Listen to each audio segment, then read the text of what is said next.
நெல்லெல்லாம் அவங்க சாப்பாடு போக மீதி நெல் அந்த பட்டறையில் அடைக்கிறது. அதுக்கு காவல் அது காவல் வந்து வெள்ளக்காரங்க 4 பேர். அவங்க தேவைமாரு 4 பேர் காவல் போட்டது தேவை. அவங்க உத்தரவு இல்லாமல் எதுவும் எடுக்க முடியாது.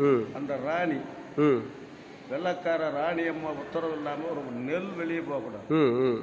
உள்ள அடைக்கிட்டாங்களா, அடைக்கிட்டா இவங்க 2 பேர்த்த அனுப்பினார். போய் கேள், 20 மூட்டை நெல் கடன் கேள், 20க்கு 20 40 மூட்டை தரேன்னு கேட்டு பாருங்கடா அப்படின்னு. கொடுத்தா வாங்கு, இல்லைன்னா வந்துடும். இவங்க போனாங்கன்னா 4 சண்டீர்கள் யார் தொட்டியில் ஆக்கிறது.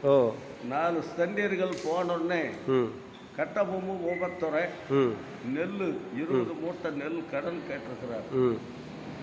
ஆனால் அடுத்த நிமிஷம் 20க்கு 20 40 மூட்டை உடனே தரம். ஆனால் நெல் வேணும், இந்த மாதிரி முட்டை எடுக்கணும்.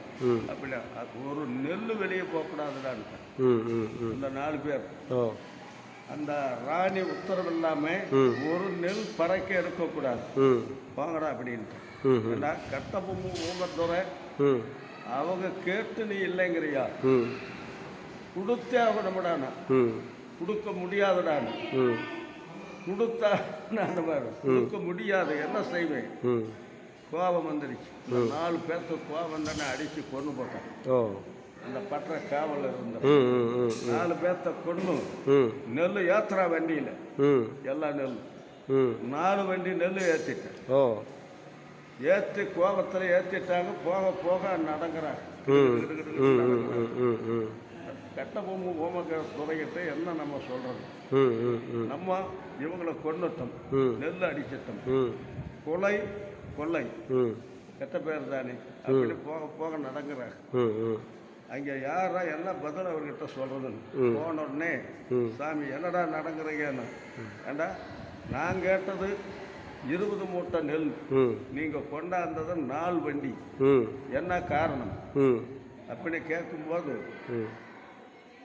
நெல் கேட்டோம் தரல, எவ்வளவோ கெஞ்சி கேட்டோம் தரல, கோபம் வந்த உடனே அடிச்சு கொண்டு போட்டோம். கொண்டு நெல்லெல்லாம் ஏத்துறான்னு சொல்லி ஏற்றிட்டு வந்துட்டோம்.